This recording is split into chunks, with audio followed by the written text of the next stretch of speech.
All right. Good evening, everyone, and thank you for joining us for a discussion about college admissions during COVID-19. My name is Shannon Jeffries, and I'm the College and Career Coordinator at DCI. I'll be the moderator for the panel this evening. In our conversation, we hope to highlight some of the changes students and families may encounter during the college search, admission, and selection process this year, as a lot of things have been called into question due to the pandemic.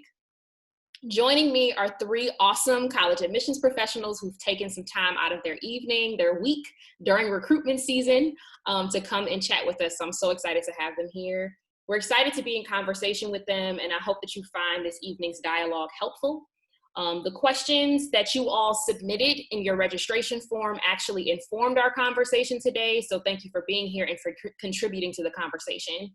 A note for this evening, though, if any questions come up during the panel, you hear something that sparks a thought, there is a link in the chat that is basically a questions document for us so that we can kind of collect all the questions in one place and address them, especially if we see recurring themes coming up among your questions this evening. So go ahead and throw those in the question document that's linked in the chat. We may have time at the end of the panel to answer a few of those questions, but if you have specific questions about your student or your family, that's a great place to put it in that form so that we can follow up with you individually after the panel is over. So I'd actually like to begin our evening. I'd like to have our panelists introduce themselves and their institutions before we jump into our conversation. So Sayaka, would you like to go first? All right, good evening, everyone. It is so nice to see everyone's faces. My colleagues and I were literally saying that we miss being able to see you all at fairs and at school events, but this is just as nice to see you in your homes as well. So tell you a little bit about myself. My name is Sayaka Smith. I am an Assistant Director of Admissions at Tufts University. I was a first generation student to college. I went to college in the United Kingdom, not the US, so I just like to put that out there because sometimes it throws people. But to tell you a little bit about Tufts, Tufts University is a research university. We started off as a liberal arts college, but we have grown to be so much more. It's a place where, if I sum up the vibe, I say it's cool to be smart in a relaxed, intellectually open environment. We are located just outside of the city of Boston in a suburban environment. It's about just 5 miles outside. And our students apply to one of our 3 undergraduate schools or combined degree programs. We have programs in the arts and sciences. So any major that you can think of, from art history to biology to Africana studies to, I'm going to go for international relations to think about one of our interdisciplinary programs. In engineering, we have 900 students looking at 16 different majors. And one of the things that stands out is that our classes for the last 3 years have hovered around the 50% women mark, which is quite different when you look at engineering schools around the country. And then one of the other things that I'm going to talk about is the School and Museum of Fine Arts, which is a studio art program. It's interdisciplinary. It's one of the few art schools that's attached to a research university. And just to quickly sum up, some of the top 5 majors at Tufts are international relations, then followed by computer science, biology, economics, and then political science, just nudged out psychology this year. Awesome, thank you so much. Jordan? Hey everyone, really excited to see some of your faces. This has been a very interesting year, so I'm glad that those who are able to join us are in good health. My name is Jordan Cartwright. I'm one of the Associate Directors of Admission at St. Mary's College of Maryland. I went to school there from 2012 to 2016. I am a first generation student. Neither of my parents received a bachelor's degree. So I'm really proud to have achieved that in my path through college. St. Mary's College is a school that I represent. We were founded a very long time ago, but are known as the National Public Honors College. So we've had this designation for 27 years now. And we are the first college in the country to be established in this form. So if you're looking at St. Mary's, you're typically considering being in a educational format that is close to a honors program, but it is campus-wide. So we're known for accessible education as a public institution. And we're also known for being a small public school, which is really uncommon. Our student to teacher ratio is 9 students to every 1 professor. So you can't skip class. I tried that before, it does not work. I actually have a little sister who will be graduating from St. Mary's next year. She is a physics and mathematics double major. Caught our whole family off guard. We did not know she was interested in that at all. And she just secured a job as a physicist at the naval base that is nearby. So we have some really great opportunities for students who are interested in the traditional liberal arts. And there are also programs in the sciences as well. Our most popular majors would be biology. We are renowned throughout the United States for that program. We also have a really, really strong anthropology program that has interesting classes like underwater archaeology, where you can get scuba certified and go visit different locations to see sunken artifacts. And some of the larger programs that you'll see on our campus are economics and also psychology. So some really interesting programs. A lot of our students do double major. Again, I did speak about us being an honors college, but we really focus in on students being able to have balance. So a reason why most of our students are able to have double majors is because they're able to balance their work and the club activities that they have. With coronavirus happening across the world, we're going to unpack some of those things and what they look like now in the current situation. But excited to kind of meet all of you and kind of talk through this whole process of how we're pivoting to make this experience a reality for students. Thank you so much, Jordan. Fred? Hi guys, my name is Fred Lyles, here representing Virginia Commonwealth University, also known as VCU. We're located in Richmond, Virginia. I'm local to the Maryland area. I grew up went to public school in Prince George's County. I was a student athlete, so I actually graduated from West Virginia State University with a degree in business, but now working for over 2 years in admissions here at VCU. I'm a regional counselor, and obviously because of my native roots, so mostly covering Maryland and DC students is my primary focus. VCU itself, back in the 1960s, we actually merged with the medical campus and our actual campus at that time to now create VCU. So basically we have 4 main things we're known for. 3 of our programs. Engineering is one. Our medical program, we have pre-med, our pharmacy program, dentistry. So we have a lot of medical programs. We do have a medical hospital. So a lot of students are familiar with us with that. If you actually travel down 95, most people get confused. So the building that you actually see off of the highway is our medical campus. But we actually have 2 campuses in that Richmond area, both not far from each other. And also our arts program is really big. We have a very top ranking arts program as well. And in forensic science, we're one of the few schools that offers forensic science as a major. We are a pretty big university. We do have enrolled over 31,000 students, but we also give it that small school feel where we have an 18-to-1 ratio, typical class size of between 20 to 25. And especially those specific majors like engineering, arts, and the medical programs, those class sizes get pretty small there. But we are a public school as well. We do focus kind of on our out-of-state students. We actually have a large network of alumni between the Maryland and DC regions. We are partnered with a lot of top 500 Forbes companies, especially with engineering.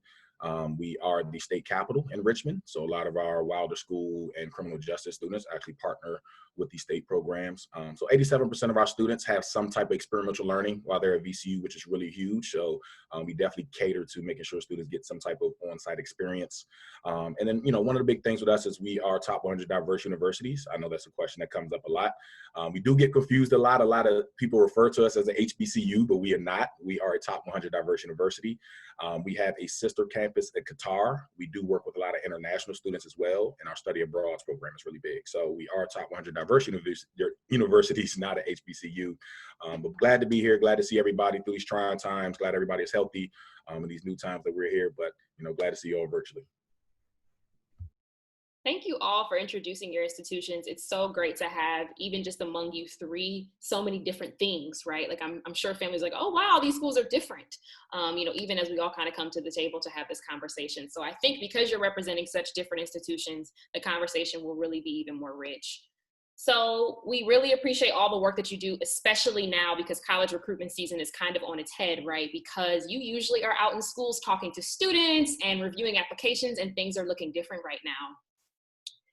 So I'd like to start our discussion with a conversation-worthy change that's making headlines: college entrance exams or SAT, ACT. This is usually what students are thinking of when they're thinking about applying to college. When do I take the SAT? When do I take the ACT? Parents are asking this a lot now too. But due to test site closures, cancellations, and decreased access to testing across the country, many colleges and universities have made SAT and ACT scores optional for the college application this year. And at Tufts, Sayaka, I actually want you to start. I believe Tufts has kind of made this commitment for a couple seasons. So if you could kind of just shed light on what the thinking is behind that and kind of how the office is pivoting, it would be great to start with you. Hey, so just to recap because this is our everyday job, this is not your everyday job. That's what I want to say is that, so sometimes like we forget that. And so to take a step back, so we, many schools you've noticed in the United States have moved to test optional admissions this year. There's been a huge flurry. If you look at the chart of institutions that were test optional before this summer, and then after the summer, it is like, so at Tufts, what we decided the best route for us was to use this as an opportunity to take a pause and see, well, do we need testing? Is testing something still that, something that we need to evaluate? And we've done this before. We did this with the SAT subject tests, which we used to require. We don't require them anymore because we looked at data, we realized that we didn't need that. I think the holdout was the engineering school. We felt like, maybe do we need that information there? So what we are doing for the next 3 cycles, the students who are applying for this next fall and the next 2 cycles after that, whether they're applying as a first year or transfer, they have a choice on whether they want us to consider their testing, whether it's the SAT or the ACT. When we say that, we mean that. I know there's a lot of feeling about, does optional mean optional? And you can see my colleagues are like nodding their heads there. Our organization is one of many of them who've signed up to our kind of organization that like admissions officers are a part of, and also counselors on the school side, where we say optional means optional. So if you don't send a score to Tufts, if you say, I'm not sending a score, I'm not going to know if you never had access to the test or you have a score and you don't want to send it. I'm not going to question that. Please believe that. And then also, I don't want you to put yourself in a situation where you feel unsafe, whether you are feeling like you need to travel a great distance to get a test score. That's not fair on you. And for the majority of students who are applying, many of them are not going to have access to test dates. That is something that's very real. We also don't have a crystal ball to know how the next couple of months are going to go. So for us, that felt like the decision that made the most sense. We've also always at Tufts, I don't want to talk for too long, but we've also always operated on holistic admissions. So no single part of your application decides what what the outcome will be. They all inform each other. So your testing was one thing that was evaluated with your transcript as well when we think about the data side of your application. But there are things in the voice, like your counselor recommendation, your teacher recommendations, that also told me how successful you're going to be in college. So if you submit a test score, great, that's going to be one part of the puzzle pieces of an application. But if you don't, there's other puzzle pieces that are going to fill up some of the space. So I hope that helps to ease a little bit of the anxiety, but I also know that Jordan and Fred might have some really useful input there as well to kind of add to that. Well, actually, I was on mute. Can you hear me now? But I do want to add on to that. My personal experience with the test was me showing up and taking it with no test prep. I believe I got like a 400 or 500 in each section. So I'm not the best test taker, right? So I think that this is something that all of us will agree with, is we know that you are more than a number. And we also know that this number that you achieve on this test will not be a predictor of your success in the future. I think one thing that I've noticed in my time in admissions is if we look at some of the past test scores, for that student who was below our quote unquote average, we're seeing them at places like Tufts University. We're seeing them go on to Ivy League schools. We're seeing them become doctors. So this test is not going to be the end all be all. So when it comes to St. Mary's, we actually decided to become test optional before the pandemic. So it wasn't a reactionary thing. This was us knowing that there's certain barriers to this test. So it's something that is being implemented into our review process as we speak, but it's not something that is going to, again, be utilized to determine if we're going to admit you or how much money you'll get when it comes to merit. So this is something that's really important. If for students who are looking at these schools that are saying that they're test optional, I encourage you to ask the admission counselor, if I submit this test, how will it impact me? And if I don't submit this test, how will it impact me? Some schools will want reasoning. They'll want to know, why weren't you able to take the test? And that is a school that is not truly test optional. So really ask these questions so you know how you're going to be evaluated. And if you choose not to submit this, how will it impact your admission? And it looks different at a lot of the schools that you're looking at. And just to follow up, we also have been test optional for some time. The one difference, like I said, we do look at everything holistically, like Sayaka said, and that's really the key. You know, I always refer to students as this is almost like your first resume. So look at your application like your first resume. So, you know, if you do volunteer work, if you do, you know, other projects that you've worked on, internships, you know, make sure that is a part of your application, especially, you know, paying close attention to your essays. The difference with us at VCU is we will always test optional based on you can get acceptance to VCU, but I always recommend it for out-of-state students because most out-of-state students are looking for scholarship consideration. We're a Virginia-based school. So for merit-based, scholarship-based, you had to submit test scores, okay? So that is a part of what's changing this year due to COVID for test scoring. So now it goes back to that holistic looking view of your application because now we don't have those test scores to separate where those students were before, okay? The only one for us is our guaranteed admissions program. If some of you have looked at VCU for our medical program, we do have the guaranteed admissions program. They are right now still requiring test scores. Okay, so just make a note if anybody has looked into VCU and looked at that guaranteed admissions program, that has not changed. We do understand that some of you are not able to take the test, but in this climate, it is very, very hard to separate those students when it comes to that guaranteed admissions program because there are very limited seats there. So, you know, just to kind of go inside, like everybody else said, holistically looking at that application, you know, essays, but definitely as an out-of-state student, we always recommended taking test scores to make sure you get that scholarship. You know, I know some people may be fortunate enough to not necessarily need a scholarship, but every little bit helps, okay? And, you know, we allow for students to stack scholarships, so any of those merit-based scholarships always help. Awesome. Thank you all so much. I think, you know, you're just reiterating a lot of what we've been sharing with our seniors who are stressed out about this and wanted to take the test one more time. So this is really encouraging to hear this from you all as you're going through college application season.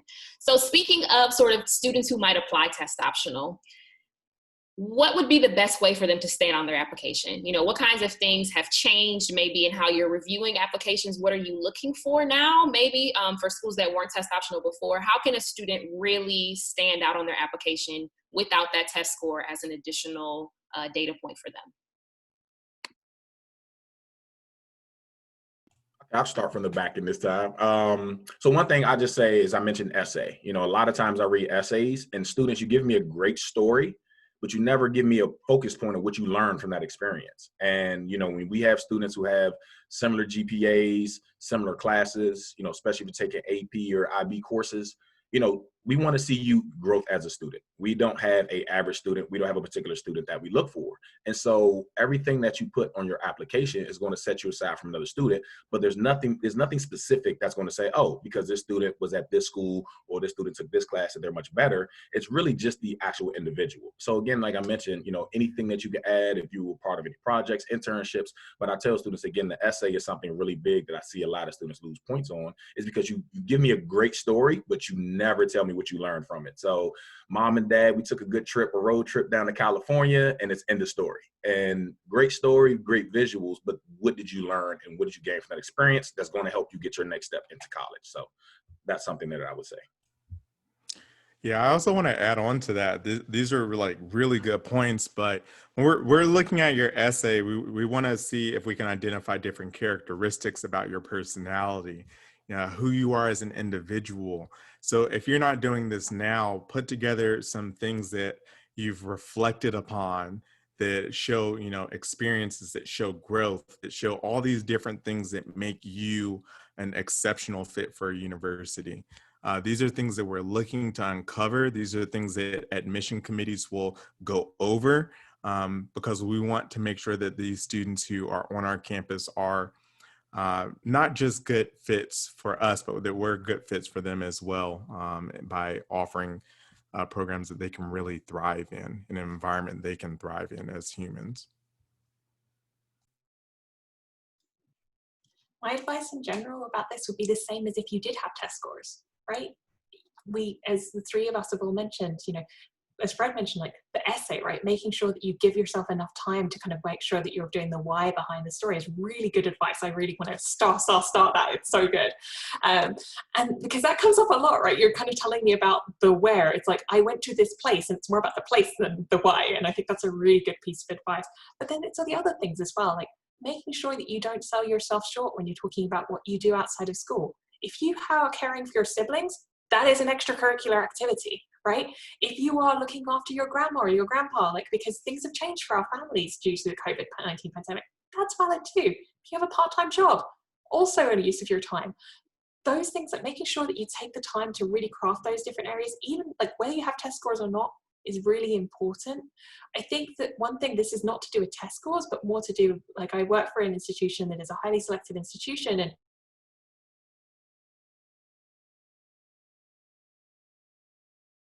we're thinking about yield and enrollment, and my colleagues are actually going to come. And so things, if we ask you for things like essays that are specific to our institution, that's something that maybe we might be paying some really, like we always pay close attention to it, but maybe even more so this year. I think that that's somewhere to kind of set yourself apart.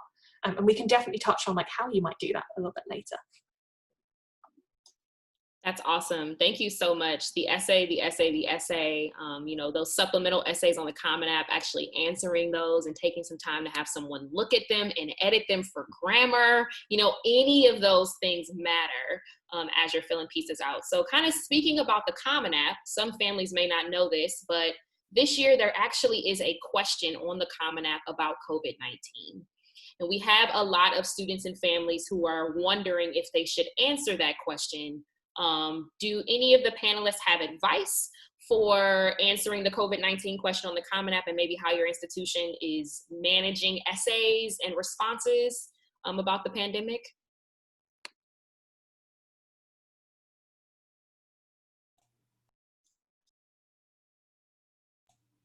Yeah, so I actually was looking for that question because I wasn't able to find it. But what's the specific question that they want to ask?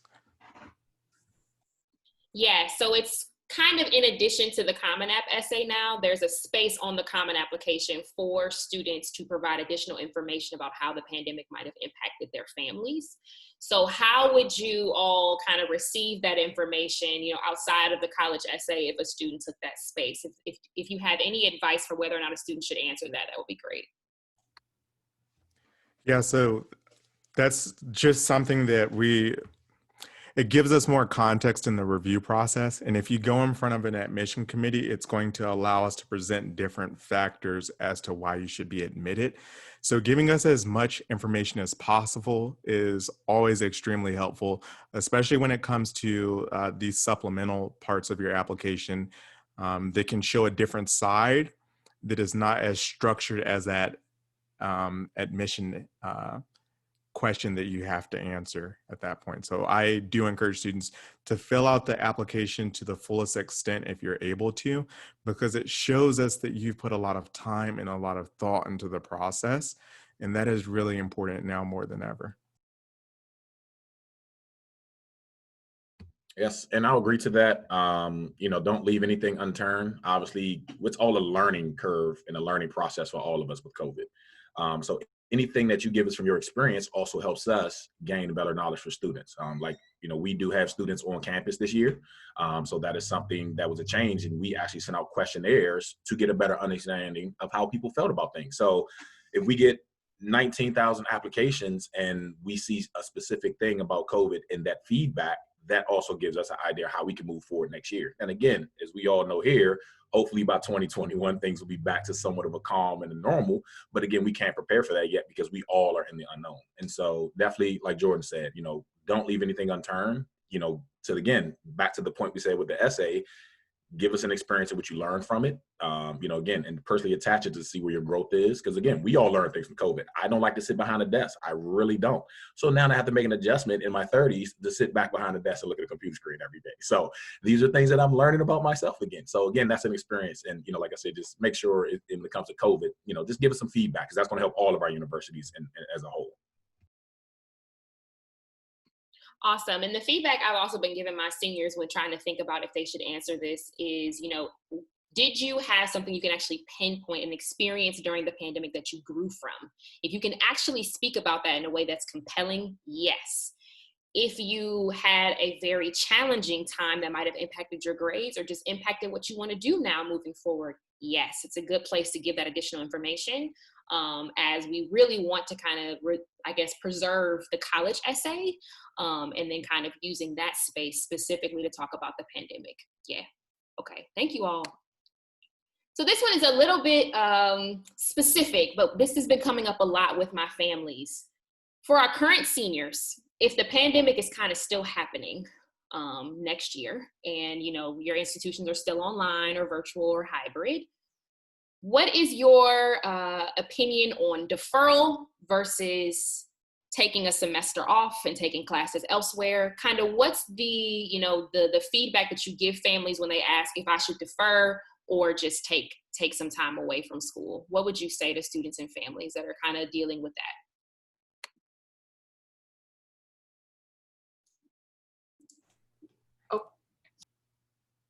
Yeah, sorry. I took myself off mute first. So, so I mean, it's really a case-by-case basis, depending on the student and their situation. Considerations that you want to take into account are, one, your family. If you have obligations at home or there's a certain circumstance, you really want to think about that as well. But I often tell students that you don't want to put your entire life on pause if you don't have to. This is something that you want to discuss with multiple people and figure out what your next best step would be. Every school is going to have a different policy. Our policy specifically states that a student cannot matriculate or enroll in college credit-bearing classes at another institution during this time. And you typically have until up to a year that you can put that deferment off before having to reapply. So really make sure that you're getting into the specifics and the details when you are making this consideration. But some students will have to do this. Really take into account also the learning format and your needs as a student and how successful you'll be if you're in the situation where you will go remote.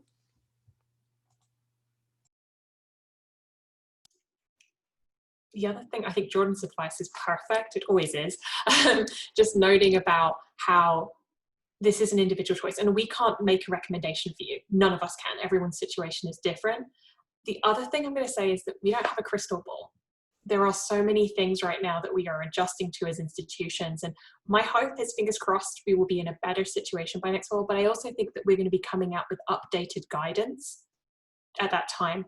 Our policy is very similar. Students can't enroll elsewhere if they are asking to defer for a year. You can only ask to defer once you've been admitted anyway. So you've got time to think about it. You've still got plenty of time. And usually you're doing that in about, I'm thinking about May, you usually have until like the start of June at Tufts to kind of ask to defer in any normal year. But I really do agree with Jordan's point about thinking about, well, if you are going to defer, what else are you going to do? Because I love gap years. Before, like pre-pandemic time, I think that they are fantastic. I think there are lots of really awesome programs, and there are some that have really great financial aid packages available now as well. But we can't travel in the way that we used to do. And so that's something to really consider. Maybe there are some options where you can look at some hybrid options and some other things. I think Jordan's advice about looking at format is really, really good. Yep, and to add to that, again, it's definitely a personal choice, as Jordan said, a family choice. And I spoke with a lot of families in the spring, and we had in-depth conversations on the phone about this.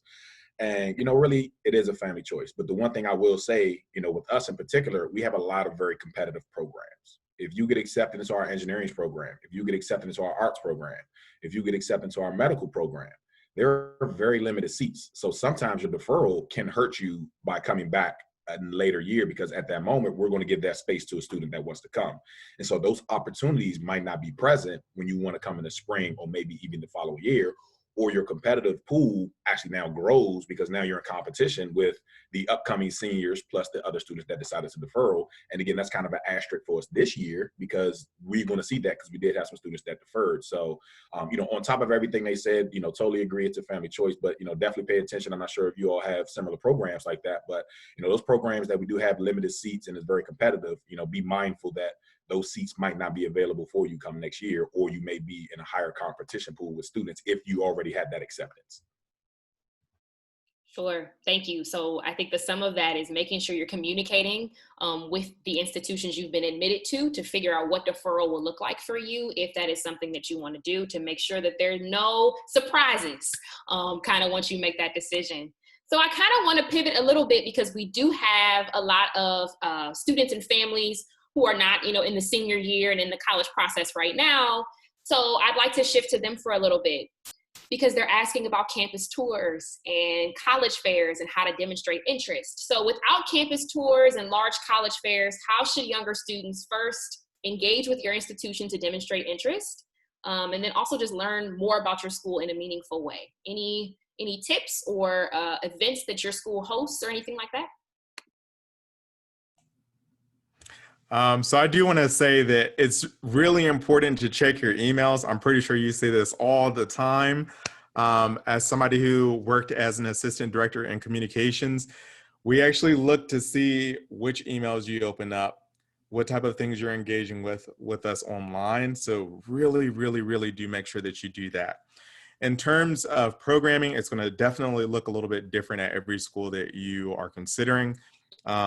But for the most part, if you're talking with your counselor and starting that conversation, at least by junior year, moving into your senior year, we're starting to really keep track and eye on your engagement with us through that period. It may be a little bit different at some of the other schools, but in your junior year and your senior year, we are really focusing a lot more on that engagement that's happening. I would say my first piece of advice is to join the mailing list. That's right. And I think my colleagues will agree. It's a great place to start. But the whole demonstrated interest, how every college tracks it, as Jordan pointed out, is different. So it's a good question to ask the admissions officer. How do you track demonstrated interest? How do you recommend I engage with it? So at Tufts, I would say we do it sensibly. Yes, we're kind of seeing, how students sometimes engage with us, what events they come to, because partly some of that is to decide, well, do we want to go to that event every year? Are we meeting students? That's sometimes when we look at that. But for you, though, the things that you do should be natural. They should be ways that if you're excited about a college, you'll be doing these things. So if you are a little bit intrigued by anything that Jordan, Fred, or I say, you might want to join our mailing list. You might want to go to an information session that is virtual, or do a virtual tour. When you sign up for those, make sure you fill out the information to let us know that you went. And then this is something that's not as active and is not tracked, at least not at Tufts, and I don't think for most institutions. Follow us on social media. The reason I say this is it's bite-sized. Sometimes these other things can be extremely overwhelming, but social media feels a little bit more manageable. So you kind of see like a student takeover.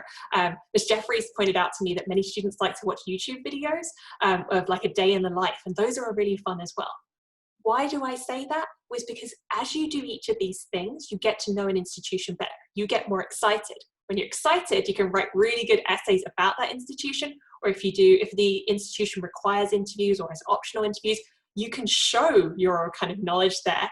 You seem excited. I get excited that you're excited. And then when you come to campus, somebody's going to hit the ground running because you know all the things that you want to do and that you're excited by. So that's kind of how demonstrated interest should work. It's not going to be something that if you live on the other side of the country, or if you live in DC and we're in Boston and it's not easy to get to Boston, I'm not expecting you to necessarily be able to get on a plane because that's not cheap. So those are the things. The best way you can do it is to show a really good application. Yep. And for us, you know, a lot of the on-campus events that we normally will host, again, are now kind of postponed. We're not sure what the spring is going to look like when it comes to our open house and other accepted student events. But last year during the spring, we actually created the virtual tours to help. So we do have our virtual information sessions. We are allowing families and students to tour the campus, but not with our normal campus ambassadors. So you can come to our welcome center, grab a map, and you can do a self-guided tour, but that is also limited. So you can't go in certain buildings, things like that. But if you wanted to just happen to be coming down 95 and stop through Richmond, you know, you're welcome to do a self-guided tour and walk through the campus. But again, we just added, and again, you know, you all can double back if you all have the same thing, but we actually, if you go to our website, we created a virtual tour that is interactive. So it gives you an opportunity to take a footstep. You have a kind of narrator that goes through and talks about some of the buildings. And we also did that with our dorms. I know it's not an in-person, but at least gives you an opportunity, especially, you know, if you're a sophomore, junior, even a freshman, it starts to give you an opportunity to look at the campus as a whole. And then hopefully by next year or the following years, we can get you back to a full visit. So, you know, those are some of the things that we changed and made a point to give you an opportunity to view the campus. And I believe they are on YouTube as well if you go to our Virginia Commonwealth page on YouTube. And this is just a soft plug for all of the lunch visits that we are hosting at DCI now as well. So we have these virtual lunch visits that you can register for through Naviance. You've gotten my emails about this, but that's also another really great way to meet potentially the representative that might be reading your application in a few years. And I always tell students that I've gotten calls from representatives who met students at lunch visits, right? So I know that sometimes students think, oh, I'll get to it. But it's not a bad idea to begin building a relationship with that representative by coming to the lunch visits and just asking questions. So I think that's another, you know, potentially missed opportunity currently that students could take advantage of. I've also heard from a few institutions that they still have student ambassadors that you can connect with via phone or via email, where you can kind of just chat with them and ask questions. Because a lot of times, you know, our high school students are interested in sort of the experience of the college students on campus. So if there are opportunities as well for you to connect with current college students at the institutions you're interested in, that might be another way for you to find out more about the school. And this kind of relates to our seniors and our younger students, right? Extracurricular activities. So I'm, you know, kind of wondering what the conversation is in your offices for students who, you know, didn't get to have that big internship this summer or weren't able to play their sports in the spring. So without those in-person extracurricular activities, how can students still build up their resumes or show that they're engaged and excited? Hey, so I'm actually going to hop in on this too. I was watching this video with Odell Beckham, who's a wide receiver who plays for I can't remember which team now. And he said that if you are at home and there's a pandemic going on and you're unable to leave and you're not taking that opportunity to learn something new, then you're missing out on a great opportunity to grow as a person. So I think that, you know, you may be participating in a sport that is no longer happening. That's heartbreaking. We know how much you want to participate. You may not be able to engage with your friends like normal, but you can always learn something new and it can change. So this is an opportunity to just have something else to put down on your application. So I encourage you to find something that you might be interested in and then pursue it and continue to grow, even though so much of what is normal has changed for you. And, you know, the same for me because I was a student athlete in college. So, you know, fortunately I got to finish my basketball season. I understand, you know, I talked to some track and some other sports. And, you know, for our missions, we are totally separate from sports. I don't have any control. I can't get you in contact with any coaches. Okay, purposely we do that. So you guys don't blow my phone. But, you know, really, again, like George said, make sure you guys, you know, gain something, learn something different. You know, in our business program, we really talk about creativity. And I think that is the key, is actually showing, you know, what you can change. And again, if you know, aren't able, you know, you guys have so much technology these days to do things where you can create movies and you guys can create videos and, you know, you can use social media. And I feel like I'm old sometimes, I swear, and I'm in my 30s, but some of the stuff is way above my head. And so, you know, you guys have so much technology to use and create these platforms and, you know, and help evolve. And so, you know, those things actually showcase you as a person. So, maybe you can't, run track anymore, but, if you race your little sister or little brother down the middle of your street and, created a Rocky themed video, these are things that show the creativity of students. And again, these are things that you can add to your application. These are things that show your creativity, and showing that you're not just sitting around with your head down. Because believe me, we all, we're stuck in the house together with our family. So, really is just showcasing, okay, I was here in this situation, but, I'm not going to let it stop me. There's a point where we're going to come out of this. And so, really just taking those opportunities, like you said, is learn something, whether it was read a book. Hey, I read a great book this summer and I learned so much from this book. And now I all of a sudden want to change my major. These are things that happen, in the course of these times. So, I understand, student athlete, it's a big thing. You're competitive, but, learn to be competitive in other ways and, take those advantages. I'd also say find ways to connect with each other. And do you know who just really inspired me? The group who just graduated from high school and who are now our first years. I'm sure my colleagues have also heard some great stories from that student group. The ways that they found to pivot this summer and things that they did were amazing and inspirational. I agree wholeheartedly about learning, but also are there things that that you can share with your friends? And then also are ways for you to connect with each other, because sometimes it feels really lonely because you're seeing your whole family, but you're also not seeing each other in class all the time. So is there something like a shared interest that you can bond over? Maybe it's conditioning, right? Thinking about your athletic career and how you keep that up.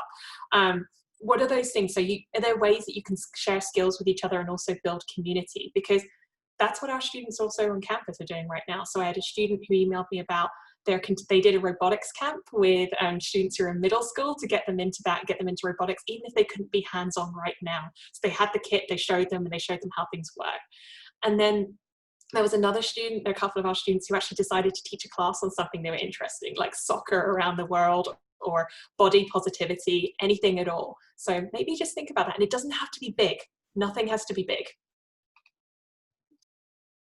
That's all really great advice. And we have seen students doing some really cool things, like creating their own clubs around, books that they enjoy or video games they like to play together. And so we have seen them, kind of being innovative in this time. And that's always really helpful. So Yaka, you've already kind of mentioned your students that are on campus. So many of our parents, may not know what college looks like in the middle of a pandemic. So just curious, what's happening on your campuses right now? Are there some students there? Are they all virtual? How is this working for your schools?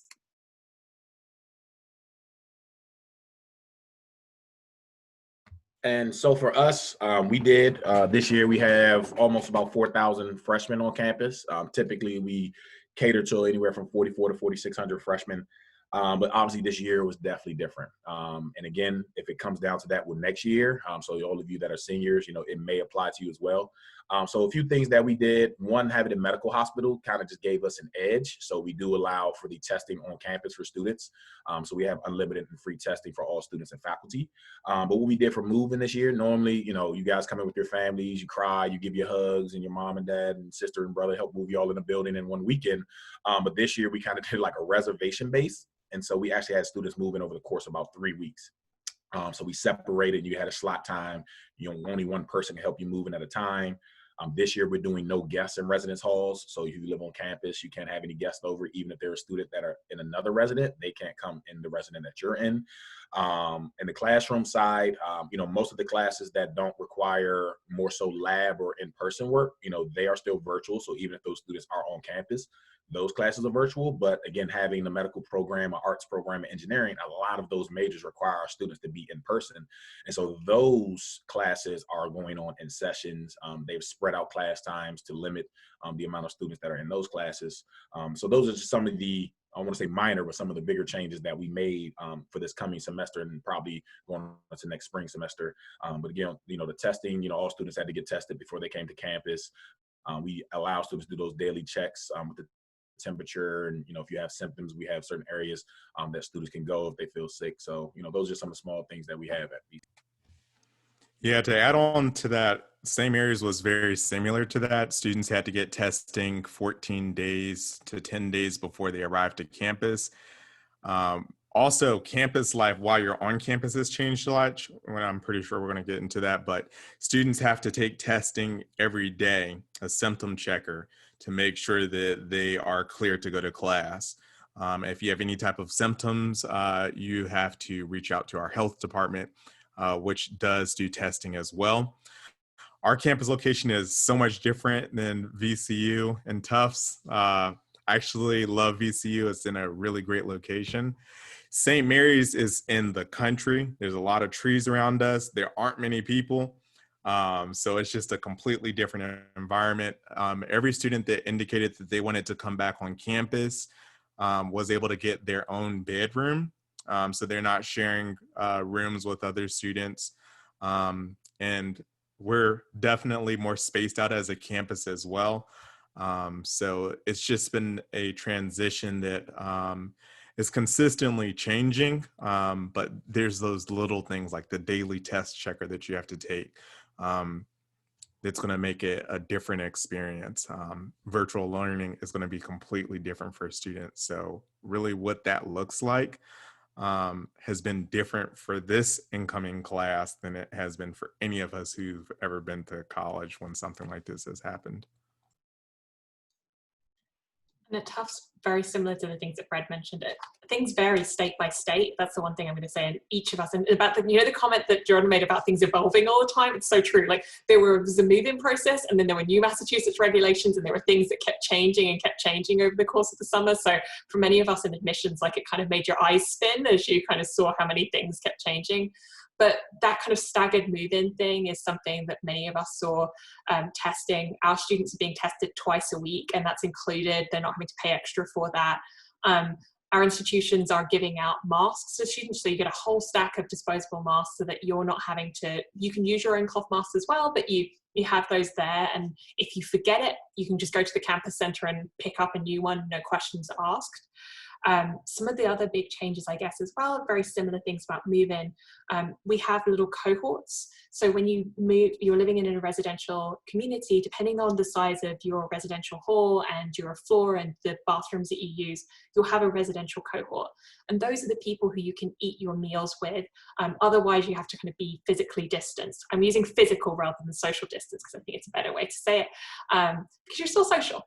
But in your own bedroom, that's when you can be masks off. But for the rest of the time, you're keeping your masks on, even if you're outdoors. Class sizes are smaller.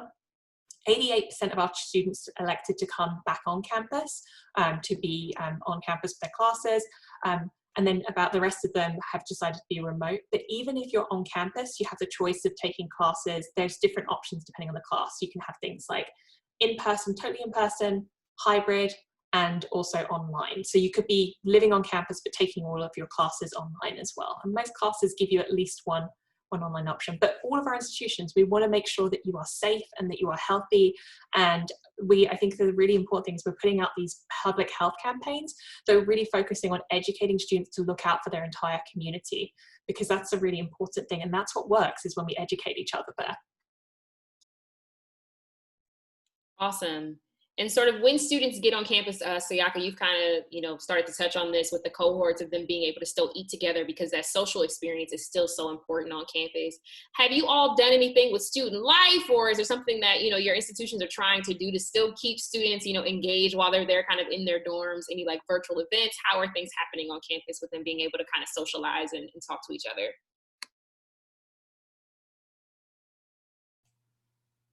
So I know with us, a lot more virtual events are going on. We do have we have a lot of student organizations. We have over 500 student organizations. So personally, they can rent out spaces. And again, based on the numbers that are provided, sometimes 6, sometimes 8, depending on the size of the room. We are still allowing students to converse together, but it's also based on the room, and sometimes it has to be reserved. So, before you could freely move into the library and take over this room or take over that room sometimes. So that is limited. A lot of our, we have a gym that's allowed for students. We have a pool, basketball court, and things like that for students. A lot more of that has trickled down. So we have limited the amount of students that could come into the gym at the same times. So a lot more. I know a few of our events that happened early this semester were all virtual. So again, that again, these are things that may transition and change going into, the spring semester. But right now, a lot is virtual. But again, it still keeps, the students together, still keeps you guys communicating. And like I said, there's a little bit of in-person interaction. I know our dining hall is limited. I think Sayaka mentioned that as well. Like where, mask in common areas, you don't necessarily sit down. There are very limited seats in our cafeteria and some of our other food areas now. So most of the students are taking their food to go boxes and back to their room to eat or other areas. So we're still allowing somewhat of a talkative pace. And again, we are urban campus. So, there are a lot of restaurants that are very close by that are not a part of campus. So they have their own regulations, even though they may be a block away from campus. So those don't necessarily follow our rules. But as far as the campus itself, we have limited interaction as far as this is the best we can. It's a safety thing. And I mean, for the first couple of weeks, we haven't had any issues with COVID outbreaks. So, hopefully that works for us. And, I laugh at Jordan, you guys actually recruited me for basketball too, down to St. Mary. So they do have a wonderful campus. So, we don't have the water that you can sit by and relax. Like if you see you. And to kind of add on to that, I'm pretty sure this has already happened to a lot of but people are getting out, they're riding bikes, they're walking around, they're exploring things, they're playing Pokemon Go. So, I mean, all types of different things are happening right now where people are still able to engage with each other. So I think one thing that I heard about that was happening that was unique on our campus, they're having a drive-in movie theater that's happening for students on certain nights of the week. So that's pretty cool, but you'll see that the different events that are happening on campuses, they're going to vary, of course, with safety being first. But at this point, I think it's going to be a skill that all of us have to have is how to build community in this pandemic, how to go out and meet new people. These are things that a lot of students are doing right now. And again, like all of these things are just informed by public health. And so one of the things that I just saw the other day was that because of the risk, for example, of singing and wind instruments, that's something that we're not able to permit on Tufts campus because we're using that public health data, as Fred said. Like we have institutions where we have great medical programs. We're informed by that knowledge there. So that's one of the things that came up. And then also, if students are remote at our institutions, we want to make sure that they're included in events as well. And all of them, I'm sure, like you have things that you have putting out more seating and things outside as well, right? So students can be out and spend more time outside. So, but it's going to be challenging, I think, as we go into the fall. We're going to have to keep rethinking how we do things and keep adjusting. Thank you. I really appreciate all of the care and intentionality around bringing students back to campus safely, because this was a big question mark over the summer, I think, for a lot of counselors and admissions professionals. Will students be on campus? How will this work? So I'm glad that the first few weeks of the semester have been pretty smooth, and I'm just fingers crossed that it continues like this. I'm really glad to hear that. And before I kind of ask a few parent questions, if any of you could kind of offer something that you're hopeful about, kind of with some of the changes that are happening at your institutions and some of the dialogue now around test optional and kind of how we're looking at students, are there any things that you're hopeful about that might stick after the pandemic? So something that I was really excited to hear about is one, that the students who are unable to live on campus because of, a pre-existing condition, that they're still getting accessible supports from the remote location that they're learning from. So that was a concern that I had. If a student is blind or they are deaf or they have some type of accessibility, are they still able to get the support that they need to pursue college and be successful at it?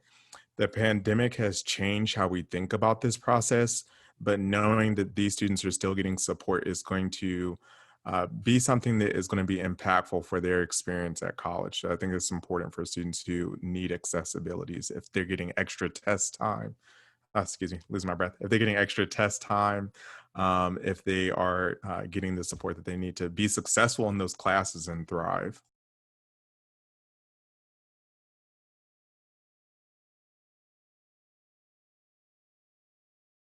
Okay, okay, go ahead, Siak. You go ahead. Sorry, this is always, we're doing the politeness standoff between the three of us. We're like, you're so great, you go.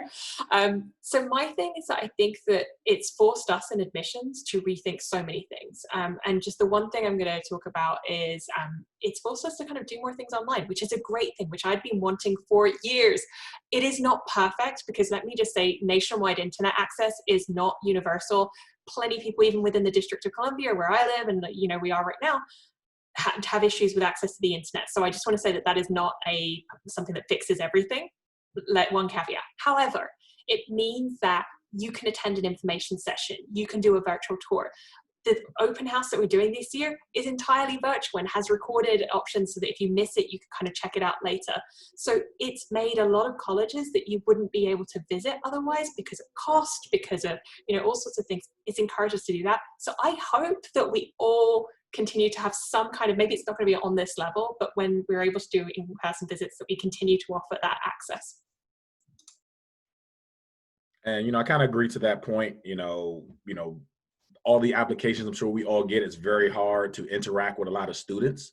Now actually using these virtual platforms is giving us an opportunity to really meet with more of you. So many times I get students that apply or, we get students that are totally interested in maybe my schedule because, usually we are on the road. So we're usually driving, we're usually going to high schools, usually college fairs, and we miss opportunities to actually meet with you all. So, one thing I would take from this is I hope it does grow where, we get back to get in person with you all, but those times where we're not able to visit you, we can still create these virtual platforms to really touch as many people as we can. I know all of our universities are unique in their own ways and have things that, each student that wants. And, it's very hard to see as believers, even though we have other colleagues that spread out, to try to touch every student and every family to get the information they need is very, very hard. Especially when dealing with out-of-state students. I know that's a big thing. So, we have students that come from other states and don't get those opportunities to actually visit or see us. If you're in the middle of South Dakota and you love VCU, there may not be an opportunity for us to reach you. So, I just hope that, we all grow from this virtual platform and now use it as an anchor. So we have the main part where we still see you guys in person, but if we can't get to you, we'll be able to use these virtual platforms in the future still. That is so great. Thank you all so much. And I just really hope that my parents, and my students on the call are hearing this, that there are ways to still grow and engage with institutions during this period. Because these kinds of virtual platforms, this is new for everybody, but it really is increasing access across the board. We have so many students who are interested in the UC system, but can never really fly out to California to see, right? A lot of their tools are online now for you to learn about the school in a way that you wouldn't have before. And also I'm plugging those lunch visits. I know I keep talking about it, but this is a year where we're seeing institutions that have never had a chance to talk to us are now registering for visits because they have the capacity, right? So I think it's really important for you to think about some different ways that you can take advantage of some of these virtual tools that are out now. So I could ask a question, but I think we want to go ahead and wrap up because we're coming up against the 6 o'clock time. But this has been a fantastic panel. Thank you all so much for sharing your wealth of knowledge. I feel very encouraged by this because this has been a really challenging time for students and families kind of across the board. So this was really great. Thank you all so much. Would you mind sharing information kind of in the chat with me about your institution? So that students and families can follow up with you? That would be really great because I have had some questions about your specific schools kind of on the chat side. So it would be great if you could provide that information. And for everyone that attended today, my DCI students and families, thank you all for showing up for our first college office event this year. Yay, it was well attended. I hope that this was a useful conversation for you. There's much more to come in this virtual space.